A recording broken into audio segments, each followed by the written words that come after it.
Hallelujah. Good morning.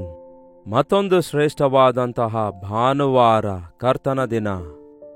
ದೇವರನ್ನು ಆರಾಧಿಸುವುದಕ್ಕಾಗಿ, ದೇವರ ಆಲಯಕ್ಕೆ ಹೋಗಿ ದೇವರೊಂದಿಗೆ ಕಾಲ ಕಳೆಯುವುದಕ್ಕಾಗಿ ಆ ದೇವರು ನಮಗೆ ಅನುಗ್ರಹಿಸಿದ್ದಾರೆ. 6 ದಿನಗಳವರೆಗೂ ಕಷ್ಟಪಡಿರಿ, 7ನೇ ದಿನ ನನ್ನಲ್ಲಿ ಆನಂದಿಸಿರಿ ಎಂದು ಕರ್ತನು ಆಹ್ವಾನಿಸುತ್ತಾರೆ. ಈ ಹೊಸ ವರ್ಷದಲ್ಲಿ ಮತ್ತೊಂದು ಭಾನುವಾರ ದೇವರು ಅನುಗ್ರಹಿಸಿದ್ದಾರೆ ಆತನ ಆಲಯಕ್ಕೆ ಹೋಗುವುದಕ್ಕಾಗಿ. ಸಭೆಗೆ ಹೋಗಲು ಸಿದ್ಧರಾಗೋಣ ಚಿಕ್ಕ ವಾಕ್ಯ ಧ್ಯಾನದೊಂದಿಗೆ. ಪರಿಶುದ್ಧ ದೇವರೇ, ನಿಮಗೆ ವಂದನೆಗಳು.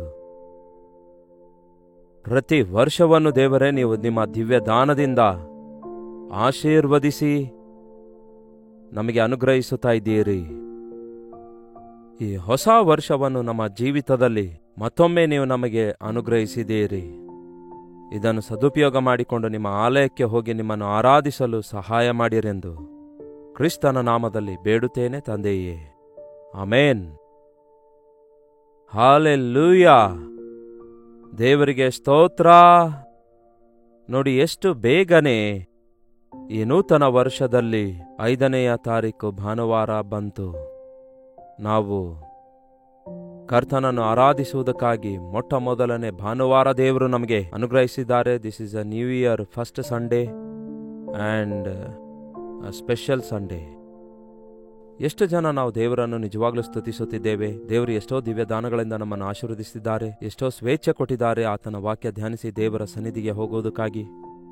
ಎಷ್ಟೋ ಜನ ಈವನ ನಮ್ಮ ಭಾರತ ದೇಶದಲ್ಲೂ ಕೂಡ ತಮ್ಮ ಸ್ಥಳಗಳಲ್ಲಿ ಆಲಯವಿಲ್ಲದೆ ಆಲಯಕ್ಕೆ ಹೋಗ್ಲಿಕ್ಕಾಗದೆ ಹಿಂಸೆಗಳ ಪಾಲಾಗುತ್ತಾ, ಸಮಸ್ಯೆಗಳ ಪಾಲಾಗುತ್ತಾ ಕಷ್ಟಗಳಲ್ಲಿದ್ದಾರೆ. ಸ್ವೇಚ್ಛೆ ಇಲ್ಲದೆ ಹಸುವೆಯಲ್ಲಿ, ಬಾಧೆಯಲ್ಲಿ, ವ್ಯಾಧಿಯಲ್ಲಿ, ಸಮಸ್ಯೆಗಳಲ್ಲಿದ್ದಾರೆ. ಎಷ್ಟೋ ಜನ ಕಷ್ಟಪಡ್ತಿದ್ದಾರೆ. ಪ್ರಪಂಚದಲ್ಲಿ ಏನಾಗ್ತಿದೆ ಎಂದು ತಿಳಿದುಕೊಳ್ಳುವಾಗ ನಮಗೆ ಕೃತಜ್ಞತೆಯ ಭಾವನೆ ಉಂಟಾಗ್ತದೆ. ಇಷ್ಟೊಂದು ನಮಗೆ ಪ್ರೀತಿ ಮಾಡಿದ ದೇವರಿಗೆ ನಾವು ಎಷ್ಟು ಹೆಚ್ಚಾಗಿ ಸ್ತುತಿಸಬೇಕು ನೋಡಿ. ಮತ್ತೊಂದು ದಯೆಯ ಕಿರೀಟವನ್ನಾಗಿ ಈ ಹೊಸ ವರ್ಷ ದೇವರು ನಮಗೆ ಕೊಟ್ಟಿದ್ದಾರೆ. ಒಮ್ಮೆ ನೋಡೋಣ ಬನ್ನಿರಿ. ಕೀರ್ತನೆ 65:11 ವಚನ ಹೇಳುತ್ತೆ. ಕೀರ್ತನೆ 65:11 ವಚನ. ನಿನ್ನ ಕೃಪೆಯಿಂದ ಸಂವತ್ಸರಕ್ಕೆ ಸುಭಿಕ್ಷಾ ಕಿರೀಟವನ್ನು ಇಟ್ಟಿದ್ದೀ. ಅಂದರೆ ವರ್ಷಕ್ಕೆ ದಯಾ ಕಿರೀಟವನ್ನು ಇಟ್ಟಿದ್ದೀ. ದಯೆ. ಮತ್ತೊಂದು ಹೊಸ ವರ್ಷ ದೇವರ ದಯೆಯಿಂದ ನಮಗೆ ಅನುಗ್ರಹಿಸಲ್ಪಟ್ಟಿತು. ಒಂದು ಕಿರೀಟವಾಗಿ ನಮಗೆ ಅನುಗ್ರಹಿಸಲ್ಪಟ್ಟಿತು. ನೀವೆಂದಾದರೂ ಕಿರೀಟ ನೋಡಿದ್ದೀರಾ? ಇವಾಗ ಯಾರೂ ಇಟ್ಕೊಳ್ತಾ ಇಲ್ಲ, ಟೋಪಿ ಇಟ್ಕೊಳ್ತಿದ್ದಾರೆ. ರಾಜರು ಆ ಕಾಲದಲ್ಲಿ ಕಿರೀಟಗಳನ್ನು ಧರಿಸುತ್ತಾ ಇದ್ರು. ಆ ಕಿರೀಟಗಳು ಎಷ್ಟೋ ಅಮೂಲ್ಯವಾದ ಮಾಣಿಕ್ಯಗಳಿಂದ ಅಲಂಕರಿಸಲ್ಪಟ್ಟು ಬಂಗಾರದ ಕಿರೀಟಗಳಾಗಿರ್ತಾ ಇದ್ವು. ದೇವರು ಅದೇ ರೀತಿಯಾಗಿ ನಮ್ಮೆಲ್ಲರಿಗೆ ಅಲಂಕರಿಸಲ್ಪಟ್ಟ ದಯೆಯ ಕಿರೀಟವನ್ನಾಗಿ ಈ ವರ್ಷ ಅನುಗ್ರಹಿಸಿದ್ದಾರೆ. ಈ ವರ್ಷ 2025 ಆಗಿದೆ. ಅಂದರೆ ಈ ಹೊಸ ವರ್ಷದಲ್ಲಿ 365 ದಿನಗಳಿರುತ್ತವೆ. ಈ ಕ್ಯಾಲೆಂಡರ್ ಡೇಸ್ ನಾವು ನೋಡುವಾಗ ಈಗಾಗಲೇ ನಾವು 4 ದಿನ ಕಳೆದು 5ನೇ ದಿನದೊಳಗೆ ಬಂದಿದ್ದೇವೆ. 1 ದಿನ ಅಲ್ಲ, ಈಗಾಗಲೇ 4 ದಿನಗಳನ್ನು ಈ ವರ್ಷದಲ್ಲಿ ಕಳೆದವು. ಅಂದರೆ 365 ದಿನಗಳಲ್ಲಿ ಈಗಾಗಲೇ ನಾವು 4 ದಿನಗಳನ್ನು ಈ ವರ್ಷ ಕಳೆದೆವು.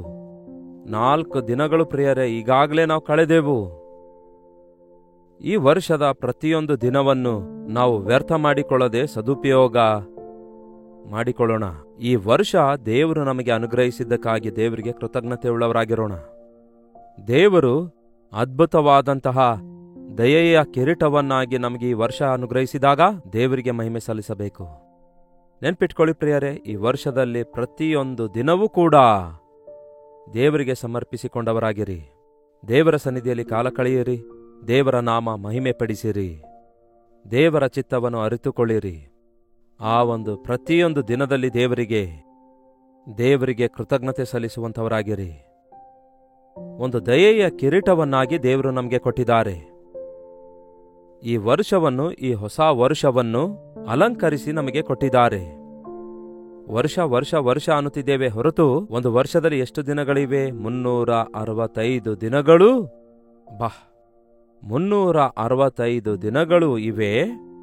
ಈ ಎಲ್ಲಾ ದಿನಗಳಲ್ಲಿ ಅನುದಿನವೂ ಆತನಿಗೆ ವಾತ್ಸಲ್ಯ ಉಂಟಾಗ್ತದೆ ಎನ್ನುವ ರೀತಿಯಲ್ಲಿ ಆತನ ವಾತ್ಸಲ್ಯದೊಂದಿಗೆ, ಆತನ ಪ್ರೀತಿಯೊಂದಿಗೆ ಅಲಂಕರಿಸಿ 365 ಡೈಮಂಡ್ಸ್ಗಳಂತಹ ಡೇಸ್ಗಳನ್ನು ನಮಗೆ ಕೊಟ್ಟಿದ್ದಾರೆ. ಪ್ರತಿ ದಿನವನ್ನು ನೋಡಿ ನಾವು ಎಷ್ಟೋ ಚೆನ್ನಾಗಿ ಉಪಯೋಗಿಸಿಕೊಳ್ಳಬಹುದು. ಪ್ರತಿ ದಿನದಲ್ಲಿ ನಾವು ಎಷ್ಟೋ ಕಾರ್ಯಗಳನ್ನು ಸಾಧಿಸಬಹುದು, ಎಷ್ಟೋ ಹೆಚ್ಚಾಗಿ ದೇವರಲ್ಲಿ ಆನಂದಿಸಬಹುದು. 1 ಗಂಟೆ ಎಷ್ಟು ಬೆಲೆಯುಳ್ಳದಾಗಿದೆ ಗೊತ್ತಾ? ಒಂದು ದಿನವನ್ನು 24 ಗಂಟೆಯನ್ನಾಗಿ ಮಾಡಿದ್ದಾರೆ.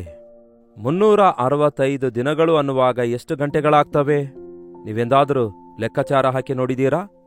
8760 ಗಂಟೆಗಳು ನಮಗೆ ಒಂದು ವರ್ಷದಲ್ಲಿ ದೊರಕುತ್ತವೆ. 8760 ಗಂಟೆಗಳನ್ನು 365 ದಿನಗಳಾಗಿರುವ ಈ ವರ್ಷದಲ್ಲಿ ದೇವರು ಕೊಟ್ಟಿದ್ದಾರೆ. ಈಗಾಗಲೇ 4 ದಿನ ಕಳೆದು ಹೋದವು. ಎಷ್ಟು ಗಂಟೆಗಳಾದವು ನೋಡಿ. ಪ್ರತಿ ಗಂಟೆಯನ್ನು ನಾವು ಸದುಪಯೋಗ ಮಾಡಿಕೊಳ್ಳುವುದಾದರೆ ಒಂದು ಅಮೂಲ್ಯವಾದ ರೂಬೀಸ್ಗಳಾಗಿ, ಇಲ್ಲವೇ ಡೈಮಂಡ್ಸ್ಗಳಾಗಿ, ಇಲ್ಲವೇ ರೂಬೀಸ್, ಅದಕ್ಕೆ ನಾವು ನವರತ್ನಗಳು ಎಂದು ಕರೆಯುತ್ತೇವಲ್ಲವೇ, ಅಂತಹ ಮಣಿಗಳಿಂದ, ಮಾಣಿಕ್ಯಗಳಿಂದ ಅಲಂಕರಿಸಿ ಅಮೂಲ್ಯವಾದ ದಿನಗಳನ್ನು, ಗಂಟೆಗಳನ್ನು ದೇವರು ನಮಗೆ ಕೊಟ್ಟಿದ್ದಾರೆ. ಅಷ್ಟೇ ಅಲ್ಲ, 24 ಗಂಟೆಗಳಲ್ಲಿ ಎಷ್ಟು ನಿಮಿಷಗಳಿವೆ?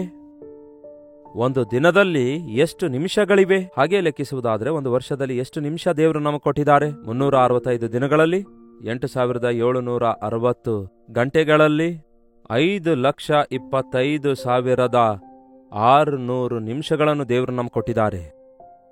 ಅದರಲ್ಲೂ ನನಗೆ ದೇವರು ಕೊಟ್ಟಿದ್ದಾರೆ, ಏನು ನನಗೆ ದೇವರು ಕೊಟ್ಟಿದ್ದಾರೆ ಅನ್ನುತ್ತಾರೆ ಕೆಲವರು.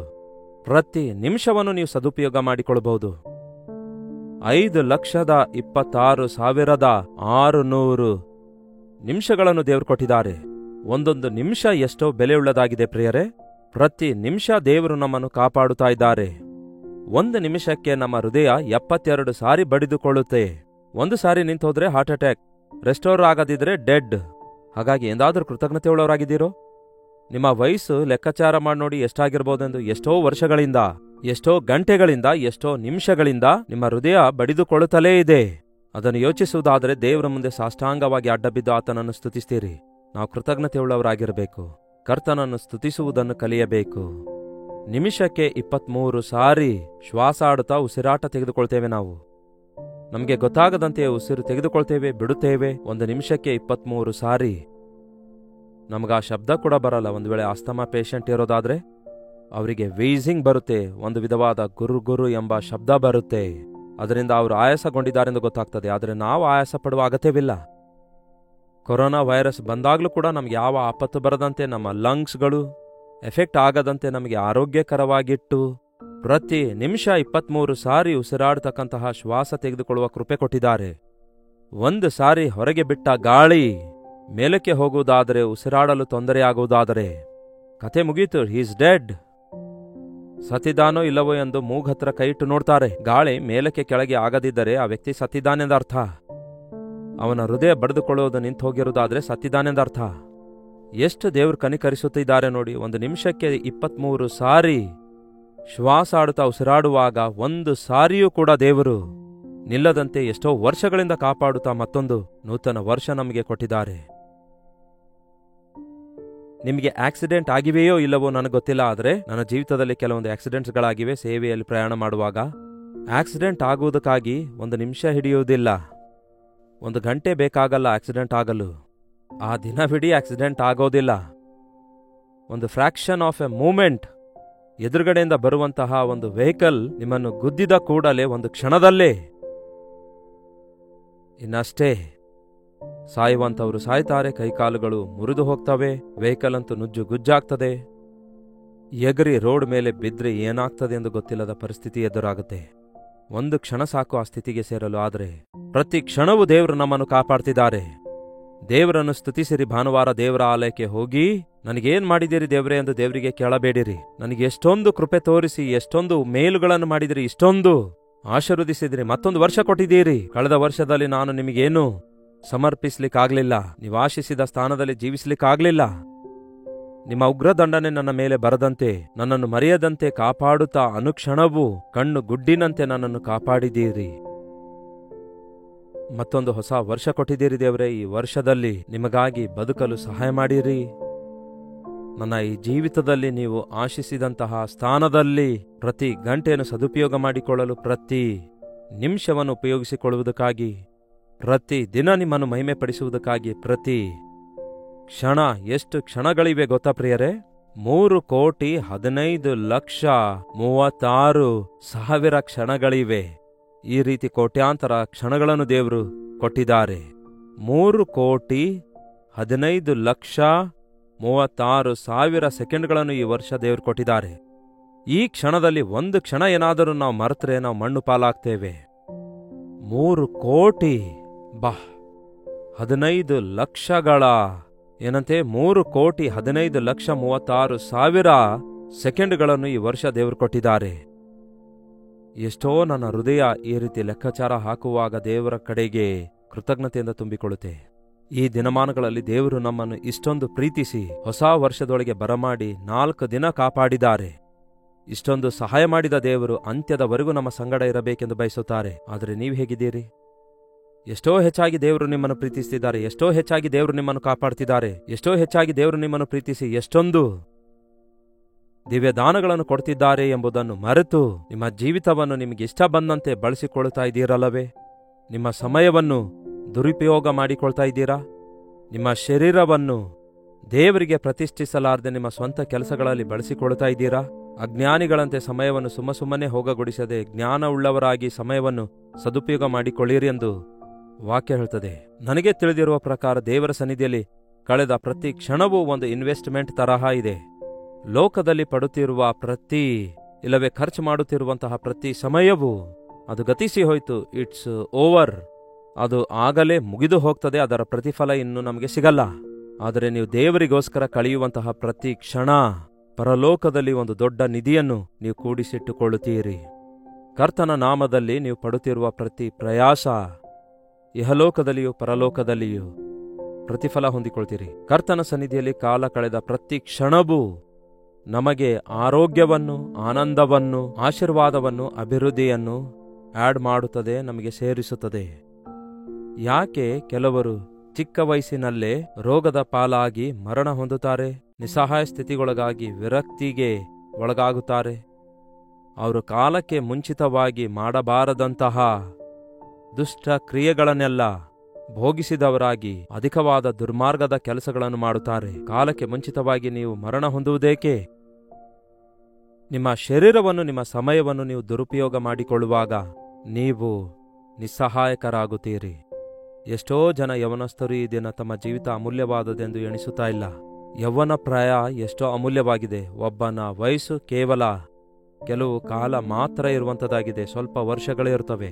ನೀವು ಯೌವನ ಕಾಲದಲ್ಲಿ ನಿಮ್ಮ ಸಮಯವನ್ನು ಹೇಗೆ ಬಳಸುತ್ತಾ ಇದ್ದೀರೋ, ನೀವು ಏನೆಲ್ಲ ಕಲಿಯುತ್ತಾ ಇದ್ದೀರೋ, ನೀವು ಹೇಗೆ ಸಿದ್ಧರಾಗ್ತಿದ್ದೀರೋ, ಯಾವ ರೀತಿ ನಿಮ್ಮನ್ನು ನೀವು ಎಕ್ವಿಪ್ ಮಾಡಿಕೊಳ್ತಿದ್ದೀರೋ, ಅದರ ಆಧಾರದ ಮೇರೆಗೆ ನಿಮ್ಮ ಜೀವಿತವೆಲ್ಲ ಇರ್ತದೆ. ದೇವರು ಕೊಟ್ಟಿರುವ ಈ ದಯೆಯ ಕಿರೀಟವನ್ನು, ಈ ನೂತನ ವರ್ಷವನ್ನು ವ್ಯರ್ಥ ಮಾಡಿಕೊಳ್ಳದೆ ದೇವರು ಆಶಿಸಿರುವಂತಹ ಪ್ರತಿಯೊಂದನ್ನು ನಮ್ಮ ಮೂಲಕ ದೇವರ ಆಸೆಗಳು ನೆರವೇರುವ ಹಾಗೆ ನಮ್ಮನ್ನು ನಾವು ಒಪ್ಪಿಸಿಕೊಡುವುದನ್ನು ಕಲಿತುಕೊಳ್ಳಬೇಕು. ಮತ್ತಷ್ಟು ಮುಖ್ಯವಾಗಿ ನೀವು ರಕ್ಷಿಸಲ್ಪಟ್ಟು ಕರ್ತನ ಮಕ್ಕಳಾಗಿರೋದಾದರೆ ನೀವು ಕರ್ತನ ಮೇಜಿನಲ್ಲಿ ಪಾಲ್ಗೊಳ್ಳುವಾಗ ನೀವು ಪ್ರತಿ ಸಾರಿ ಜ್ಞಾಪಕ ಮಾಡಿಕೊಳ್ತಿದ್ದೀರಲ್ಲವೇ? ನಾವು ಕ್ರಯಕ್ಕೆ ಕೊಂಡುಕೊಳ್ಳಲ್ಪಟ್ಟಿದ್ದೇವೆ. ನಮ್ಮ ಸ್ವಂತ ಸ್ವತ್ತು ನಾವಲ್ಲ. ನಾವು ದೇವರನ್ನು ಮಹಿಮೆ ಪಡಿಸಬೇಕು. ನಾವೇ ದೇವರ ಸ್ವತ್ತಾಗಿರುವಾಗ ನಮ್ಮ ಸಮಯ, ನಮ್ಮ ಆದಾಯ, ನಮ್ಮ ತಲಾಂತುಗಳು, ನಮ್ಮ ಕುಟುಂಬ, ನಮಗಿರುವ ಸಮಸ್ತವೂ ಆತನದೇ ಆಗಿರೋದ್ರಿಂದ ಈ ನೂತನ ವರ್ಷದಲ್ಲಿ ಆತನಿಗೆ ಮಹಿಮೆ ಪಡಿಸುವಂತಹ ಜೀವಿತವನ್ನು ಜೀವಿಸೋಣ. ಪ್ರಾರ್ಥನೆ. ಪರಿಶುದ್ಧ ದೇವರೇ, ಪ್ರೀತಿಯುಳ್ಳ ತಂದೆಯೇ, ನಮ್ಮೆಲ್ಲರನ್ನು ಪ್ರೀತಿಸಿ ಮತ್ತೊಂದು ಸಾರಿ ಇನ್ನೊಂದು ವರ್ಷವನ್ನು ದಯೆಯ ಕಿರೀಟವನ್ನಾಗಿ ಅನೇಕ ಅವಕಾಶಗಳ ರೂಪದಲ್ಲಿ ನಮಗೆ ಕೊಡ್ತಾ, ವಜ್ರಗಳಿಗಿಂತಲೂ ರತ್ನಗಳಿಗಿಂತಲೂ ಬಂಗಾರಕ್ಕಿಂತಲೂ ಬೆಲೆ ಬಾಳುವಂತಹ ಬೊಕ್ಕಸವನ್ನು ನಮಗೆ ಆಯುಷನ್ನಾಗಿ ಕೊಟ್ಟು, ಆರೋಗ್ಯವನ್ನು ಕೊಟ್ಟು, ಅವಕಾಶಗಳನ್ನು ಕೊಟ್ಟು, ಆಧ್ಯಾತ್ಮಿಕವಾಗಿ ನಾವು ಬಲಗೊಂಡು ಸ್ಥಿರಗೊಂಡವರಾಗಿ ನೀವು ಆಶಿಸಿದ ಸ್ಥಾನಕ್ಕೆ ಸೇರಬೇಕೆಂದು ನಿಮ್ಮನ್ನು ಮಹಿಮೆ ಪಡಿಸುವವರಾಗಿರುವ ಹಾಗೆ ನಮ್ಮನ್ನು ಆಶೀರ್ವದಿಸಿ, ನಮಗೆ ಕೊಟ್ಟ ಈ ನೂತನ ವರ್ಷದಲ್ಲಿ ಪ್ರತಿ ಕ್ಷಣವನ್ನು ಸದುಪಯೋಗ ಮಾಡಿಕೊಂಡು ನಿಮ್ಮೊಂದಿಗೆ ಕಾಲ ಕಳೆದಂತಹ ಪ್ರತಿ ಸಮಯ ನಿತ್ಯತ್ವವನ್ನು ನಮಗೆ ಅನುಗ್ರಹಿಸುತ್ತದೆ ಎಂದು ಗುರುತಿಸಿ ಸಮಯ ಸದುಪಯೋಗ ಮಾಡಿಕೊಳ್ಳಲು ಸಹಾಯ ಮಾಡಿರಿ. ನಮ್ಮ ಸಭೆಗಳಿಗೆ ಹೋಗಿ ದೇವ ಜನರೊಂದಿಗೆ ಸೇರಿ ನಿಮ್ಮನ್ನು ಆರಾಧಿಸುವಂತೆ ಈ ದಿನವಿಡೀ ನಿಮ್ಮ ಸನ್ನಿಧಿ ಅನುಭವಿಸಲು ಸಹಾಯ ಮಾಡಿರೆಂದು ಕ್ರಿಸ್ತನ ನಾಮದಲ್ಲಿ ಬೇಡುತ್ತೇನೆ ತಂದೆಯೇ, ಆಮೇನ್. ತಂದೆಯಾದ ದೇವರ ಪ್ರೀತಿಯು, ಮಗನಾಗಿರುವ ಕ್ರಿಸ್ತನ ಕೃಪೆಯೂ, ಆದರಣೆಕರ್ತನಾದ ಪವಿತ್ರಾತ್ಮನ ಸಹವಾಸವು ಕೂಡಿ ಬಂದಿರುವ ನಮ್ಮೆಲ್ಲರ ಸಂಗಡ ಇಂದಿಗೂ ಸದಾಕಾಲಕ್ಕೂ ನೆಲೆಯಾಗಿರಲಿ. ಆಮೇನ್. ದೇವರಿಗೆ ಸ್ತೋತ್ರ. ನಿಮ್ಮ ಪ್ರಾರ್ಥನಾ ಮನವಿ 8939731313 ನಂಬರ್ಗೆ ನೀವು ಹೊರದೇಶದಿಂದಲೂ ಸಹ ವೀಕ್ಷಿಸುವುದಾದರೆ ಇದೇ ನಂಬರ್ಗೆ ನಿಮ್ಮ ಪ್ರಾರ್ಥನಾ ಮನವಿ ತಿಳಿಯಪಡಿಸಿರಿ. ಈ ಹೊಸ ವರ್ಷದಲ್ಲಿಯೂ ಕೂಡ ಪ್ರಾರ್ಥನಾ ಮನವಿ ಮಾತ್ರ ಕಳಿಸುತ್ತೀರೋ? ಪ್ರೈಸ್ ರಿಪೋರ್ಟ್ಸ್ ಇದ್ರೆ ಅವುಗಳನ್ನು ಕೂಡ ಶೇರ್ ಮಾಡಿರಿ. ದೇವರನ್ನು ಘನಪಡಿಸುವ ಹಾಗೆ ದೇವರು ಮಾಡಿರುವ ಮೇಲುಗಳನ್ನು ಮುಚ್ಚಿಡದೆ ಅನೇಕರು ಅರಿತುಕೊಂಡು ದೇವರಲ್ಲಿ ನಂಬಿಕೆ ಇಡುವ ಹಾಗೆ ಅವರ ನಂಬಿಕೆ ಅಭಿವೃದ್ಧಿ ಆಗುವಂತೆ ನಿಮ್ಮ ಸುತ್ತಲಿರುವವರಿಗೂ ದೇವರ ಮೇಲುಗಳ ಕುರಿತು ಹಂಚಿಕೊಳ್ಳಿ. ಕರ್ತನ ಚಿತ್ತವಿರುವುದಾದರೆ ಮತ್ತೆ ನಾಳೆ ಬೆಳಗ್ಗೆ ಇದೇ ಅನುದಿನದ ಧ್ಯಾನ ಎಂಬ ಕಾರ್ಯಕ್ರಮದಲ್ಲಿ ಮತ್ತೆ ಭೇಟಿಯಾಗೋಣ. ಅಲ್ಲಿವರೆಗೂ ದೇವರ ಮಹಾಕೃಪೆ ಸದಾಕಾಲಕ್ಕೂ ನಿಮ್ಮೆಲ್ಲರ ಸಂಗಡ ಇರಲಿ. ಮರೆಯಬೇಡಿ, ಮತ್ತೆ ದೇವರ ಚಿತ್ತ ಇರುವುದಾದರೆ ನಾವು ನಾಳೆ ಭೇಟಿಯಾಗೋಣ. ವಂದನೆಗಳು.